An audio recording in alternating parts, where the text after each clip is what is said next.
What's up, guys? So it's another Ask Me Anything question and answer segment. You guys got your questions in. I got a bunch of them printed off here.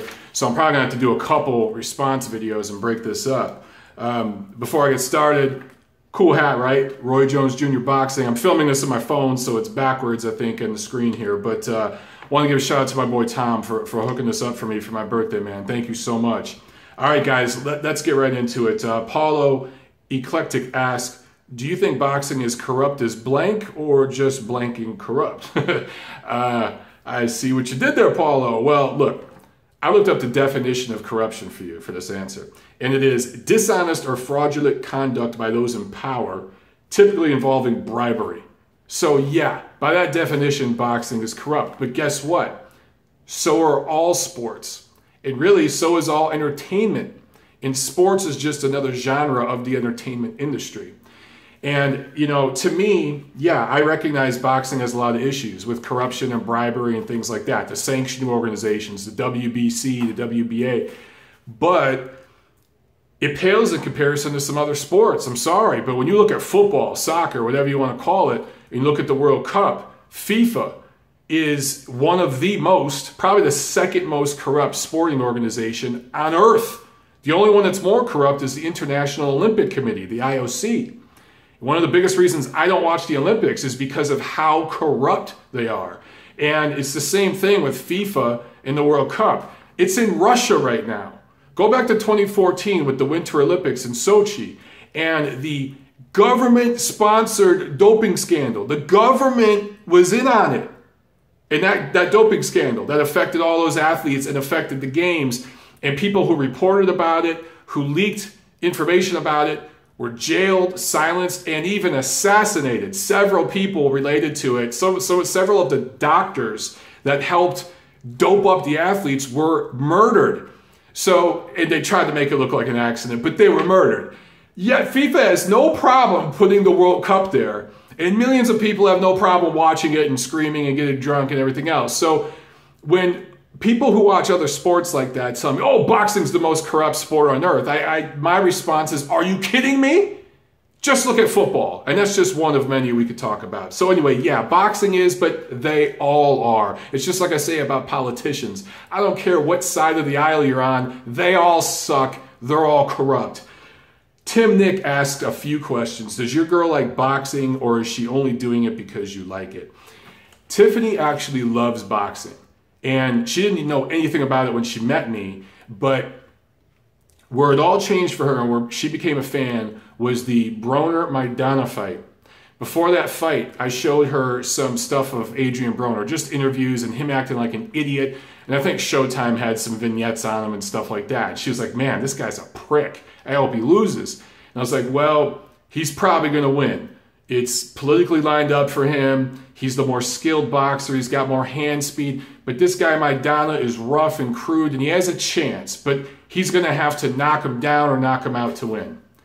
So we turn on the fight, watching it live, and Tiffany's emotionally invested, right? She wants Maidana, this underdog, to win. And that's what happens. The bully, Broner, the idiot, gets humbled, gets dropped twice and embarrassed and walks out of the ring at the end of the fight. And Tiffany was jumping up and down and screaming during the fight when Maidana was having his moments. Right then and there, I knew she was hooked. And I'll tell you one more quick little thing, one little story. One time she got sick. And I had mentioned some fights she should watch, you know, just action fights, because she was asking me, like, what kind of fights should I watch? And one of them was Bradley and Provodnikov, because it had just happened, and it had just happened in our neighborhood, close by at StubHub Center. Maybe, I don't know, 10, 20 miles away from where we lived. And she got sick. She had the flu. And I came to her house to bring her some soup or something, some food, because she wasn't feeling good. She had skipped work that day, and I just came to bring her dinner. And I saw on her laptop she was watching Bradley Provodnikov by herself, completely unprovoked, while she was sick for entertainment. That's when I knew I had to keep her, my friend. He also asked, Tim Nick asked, why don't you do interviews with top-level boxers and upload it from time to time? I do. I have a whole playlist of interviews. Look on my channel for the interviews playlist, and you'll see a ton of interviews I've done. But here's the thing. Most of the interviews I do with fighters or their managers, promoters, whoever, is typically for my articles. When I'm writing stuff for Boxing Monthly magazine or Ring magazine or some other article, some other project, it's not related to my YouTube channel. Very rarely do I do interviews on my YouTube channel because I only like to do interviews when they are set up in a professional manner. I don't want to just stick a camera in someone's face and ask them dumb, inane questions like so many of these other YouTube channels do. I just think that's disrespectful to the fighters themselves, just the whole way it's conducted. And I don't think it's very professional or entertaining. But hey, some people like it, cool. But I would rather be set up in a studio, or at least where we can sit side to side, stand side to side, and have a conversation like two human beings with a microphone, and it's professionally done. And I have done interviews like that on my channel, so seek them out. Also, Tim Nick asked, did you ever travel to Europe, and do you prefer a certain country outside the US? You know, unfortunately, you know, those of you who follow me, you've probably heard me talk about it before. I didn't grow up with a lot of money. I grew up in the lower class, and my family never, ever traveled abroad. I traveled around Michigan a lot, the state I was born in as a kid. That's where we took vacations. We'd literally drive to the other side of Detroit and sneak into a hotel and swim in their pool and stuff sometimes. That was a little weekend getaway. We would do stuff like that, and we visit family and stuff. As an adult, I've been all over this country, mostly because of boxing and some other stuff that I'm involved in. But I haven't traveled abroad much, man. I've been to the Bahamas. I've been to Canada, several parts of Canada. And being from Detroit, that's not saying much. I went to the Bahamas on a cruise once. And I've been to Shanghai, China. I actually went to Shanghai, China once for a week. It was awesome. And I'd love to go back. I would love to go to a bunch of other countries. If I could have my pick as to which one I go to first, I'd like to go over to the UK.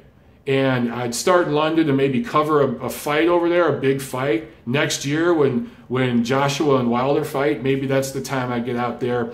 But then I want to drive around the different countries over there and see castles. And I want to see Scotland. I want to see Ireland. I want to see that whole area. I think that would just be so, so cool. There's so much history there. I think that would be a great place to start. But of course, there's plenty of other places I'd like to see. Rockstar1996 asks, how do the heavyweights of the 60s and 70s hold up against today's modern heavyweights? Would they be too small? And then you list a bunch of heavyweights, like listed Ali, Frazier, Norton, Foreman, and so on. Well, look, Liston, who is this feared heavyweight, right? The media built this guy up as this absolute monstrous killer. He weighed 198 to 226 throughout his career.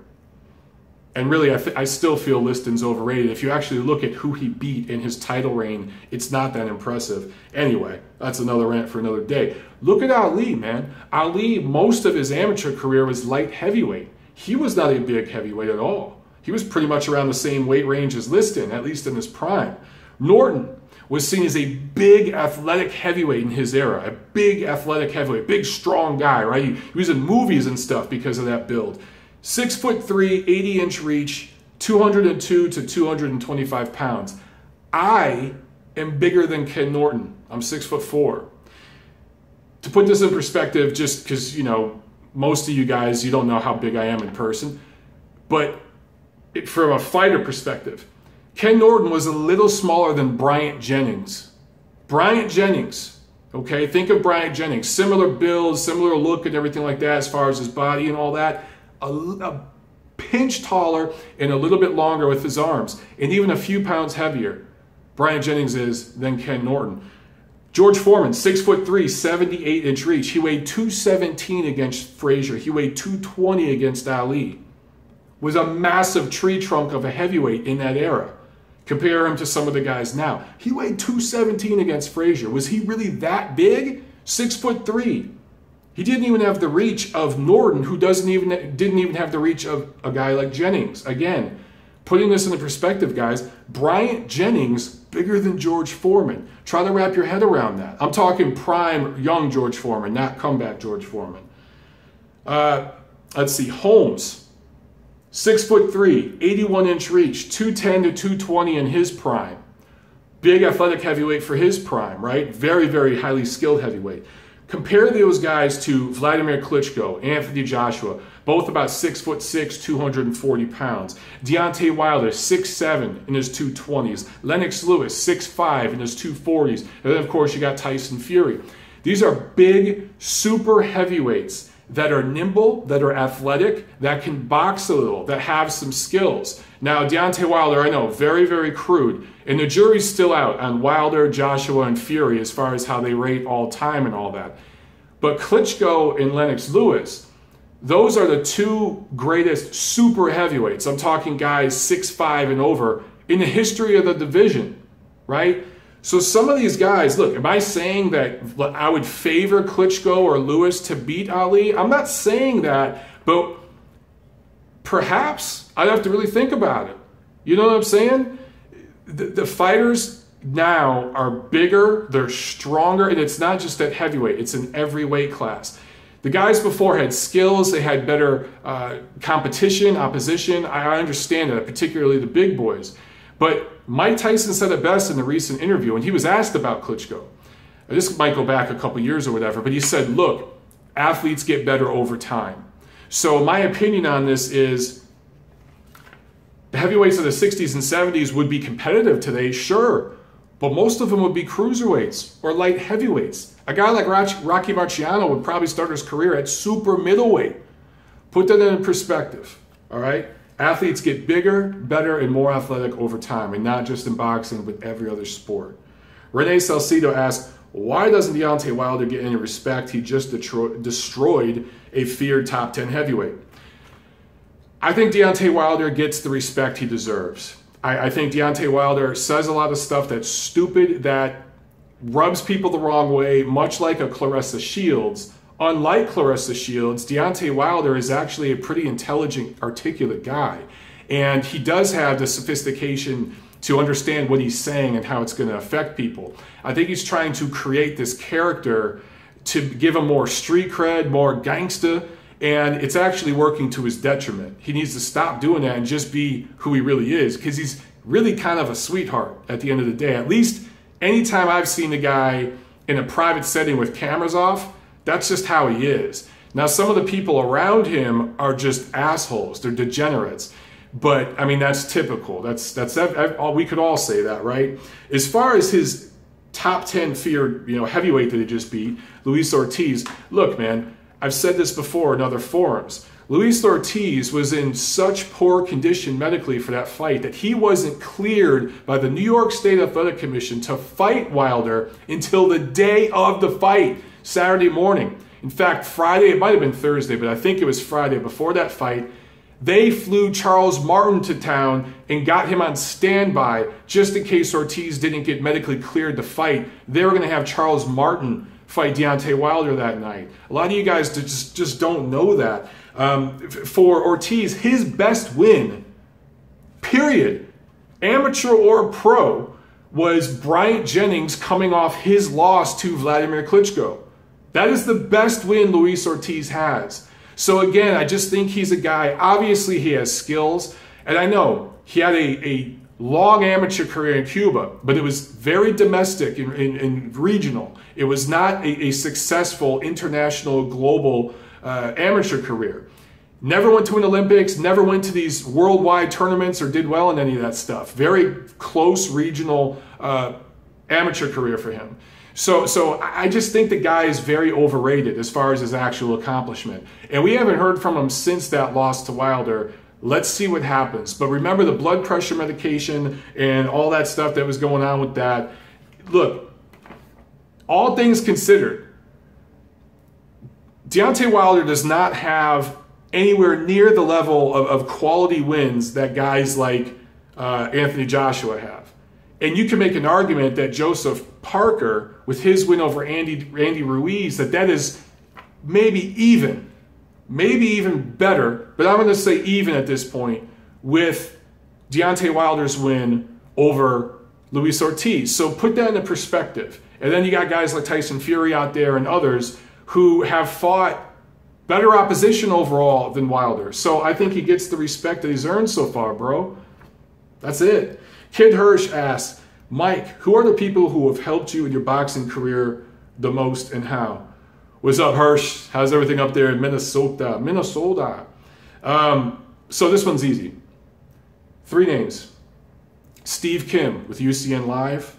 And actually, I'm going to add Damon Bingham to that with UCN Live. The late Damon Bingham is no longer with us. Those 2 guys at UCN Live that put me on, but particularly Steve Kim, because he's kind of mentored me and he's helped me along. He brought me into the Thompson boxing fold and everything. He's really taken me under his wing and showed me the ropes. Mark Butcher at Boxing Monthly.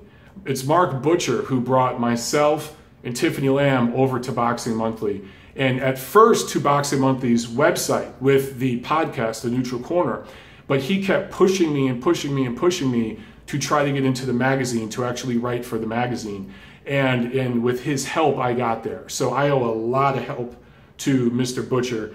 And then, of course, Doug Fisher, who recently has finally, after a lot of pushing, got me into Ring Magazine. And I'm going to be in 3 straight issues of Ring Magazine. My work will be. And Doug has tried repeatedly to get me into the Golden Boy Promotions studios to film some shows with those guys. And when I'm out there in LA next month, he's going to make another push to try to get me to do that. Some of the people with Golden Boy / Ring don't like me, but Doug has been one of those guys that's pushed for me. So those are the guys that really I owe so much to. They've really, really helped me get where I'm at. They've opened the door for me. I had to walk through the door and work my ass off, but they opened the door for me when everybody else just slammed the shit in my face. Mr. Boosted EK asks, what are your thoughts on Mayweather Promotions? Gervonta Davis, Badu Jack. That's about it, man. That's what I think about Mayweather Promotions.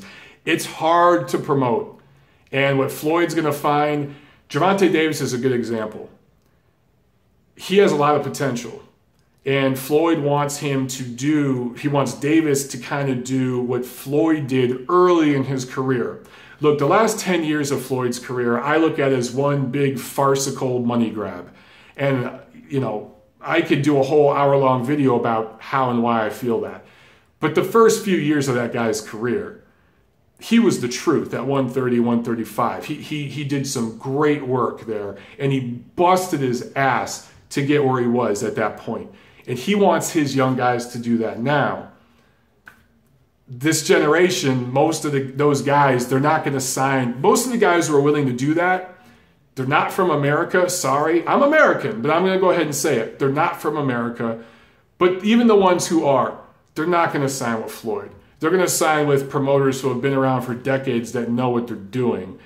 Floyd's going to have a tough go of it. I wish him the best. But outside of Nevada, where he owns that commission, and they're kind of helping Mayweather Promotions along, outside of Nevada, I don't really see them as an entity. American Boxing Fan asks, who would you favor in a bout between Regis Prograis and Josh Taylor?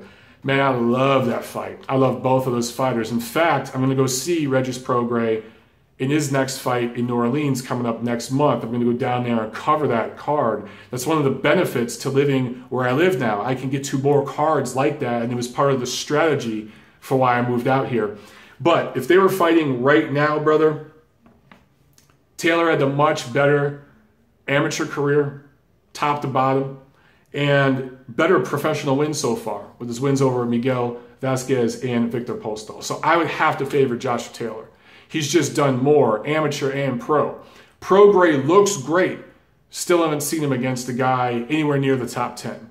So until that happens, you got to favor Taylor. Anonymous Dev asks, how would a prime Pac and Floyd fare against a prime Duran, Leonard, and Hearns? And then he asks, which sanctioning body is great for boxing? Or if one is, and then he asks me to rate them. All right, so with Pac and Floyd, it depends on what weight, when, where they're fighting, all that stuff. Look, for Pacquiao, when it comes to an all-time type of perspective, I rate him as a lightweight. When I think back to same-day weigh-ins or just 15-round fights and all that, just historically, Pacquiao is really a lightweight.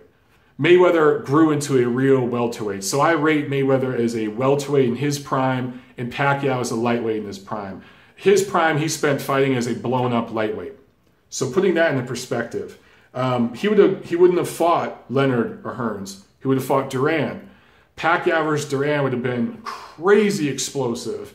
And I wouldn't know who to pick in that one, to be honest with you. I'd have to really think about that. Duran, physically very strong, very gifted fighter, but mentally not the strongest. He could be broken down mentally. And he could, we saw him quit. He could get frustrated. And Pacquiao darting in and out all over the place with those crazy angles from a southpaw stance with electric power at that weight would give Duran absolute fits.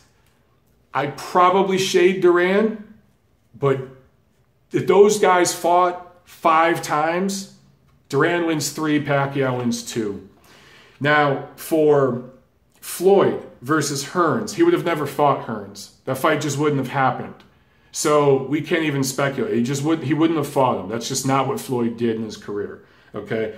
Anybody closely resembling Hearns, he wouldn't have went near them. Leonard, I just think Leonard had so many more levels and was just such a better fighter than Mayweather. You could say Mayweather was better defensively, but pretty much in every other category, Leonard was better. So Leonard, I'm not going to say he stops Floyd, but he decisions him. And it's probably 10 rounds to 5, something like that, because we're probably talking a 15-round fight, right? Now, as far as sanctioning organizations, no sanctioning organization is great, but they serve a purpose, and they actually do some good work. There are things about the WBC I like. I like their pre-fight 30-day and 7-day weigh-in rule. I like the IBF's rehydration rule. I like the clean boxing program, at least the thought of it. It needs to be fixed. It needs to be made better. I think all these rules would be better if they were uniform across all the sanctioning organizations. That's the biggest issue. But they do some good work. Some guys who get mandatory shots at a fight. Just talked about Luis Ortiz and Deontay Wilder, right? Luis Ortiz was a mandatory, I believe. You know what? I don't know if he was. I might have to take that back.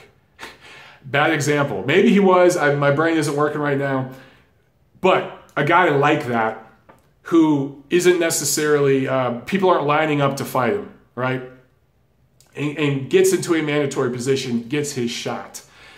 That is what the sanctioning bodies do well.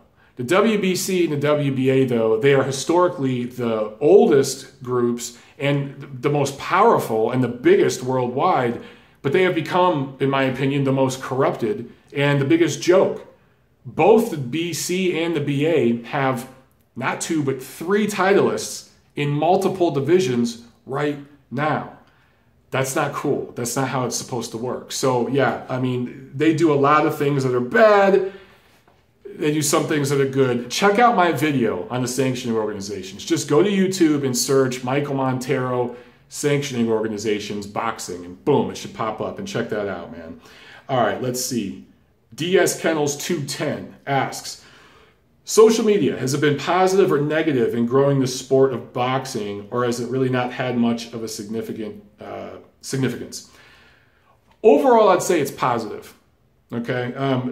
Beyond reaching fans more and getting them more engaged in the fight, look at what Showtime's doing, okay? Showtime with their, sometimes they'll stream fights on their Facebook page, their YouTube page, all that stuff, right? That's awesome. That's getting more people to see fights. So I do think that's helping build fans. I absolutely do. But beyond that aspect of it, fighters, promoters, etc., they're more transparent with fans. Media, more transparent with fans through social media. So I actually think that's a good thing. But, you know, look, news breaks quicker. You guys can basically get round by round updates on a fight through Twitter. You can find out as soon as a fight's signed on Twitter. So you guys get news quicker. You're in the loop more overall. But also, the negative side of that, some of this breaking news really isn't breaking news. And I did a video today making fun of that, right? Where I did a god-awful Eddie Hearn impression with the completely wrong British accent.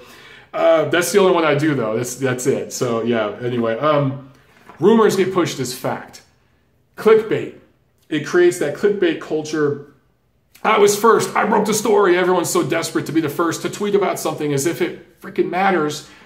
on Twitter, on social media. So that kind of stuff, that's a negative of it. Overall, though, very, very positive. Floyd Mayweather used social media, for better or worse, I'm just saying, social media to push agendas, to get his fans to do the promotion for him, to build a legion of followers, and made $500 million doing it. So, I mean, for the fighters and mostly for the fans as well, it's overall a positive thing. He also asked, Tiffany said that she wasn't a fan of women's boxing in the last Ask Me Anything segment. In your opinions, what is the gap between the males and females in boxing? Between male and female boxing, like what's the issue with it, I think is what you're asking. I talked about this on the Neutral Corner this week, man. Championship fights are 10 rounds. The rounds are 2 minutes long. The girls can basically wear a complete bodysuit covering everything. And they shouldn't be able to. And I'm not saying that from a sexual, perverted standpoint. I'm saying it from an athlete perspective. Female track and field athletes can't do that. I don't think they can. Just like the guys, they got to wear tight, form-fitting clothing. I think female fighters, if you're in shape, it should show. You should have a sports bra on and trunks, and that's it. If you're afraid to show your gut and you're covering all that up with a shirt, Tyson Fury can't do that if he's a little fat for his next fight. Guys got to show everything, so you reveal what you did in the gym based on just, how you look in the ring, right? Should be the same thing for female fighters. Glove size, rounds, all of that should be the exact same. And until it is, people aren't going to respond to female boxing the same way as male boxing. So, I mean, that's just, I don't know what else to say about that. All right, that's it for this first video, guys. We got a few more to go here. Guys asked me a lot of questions.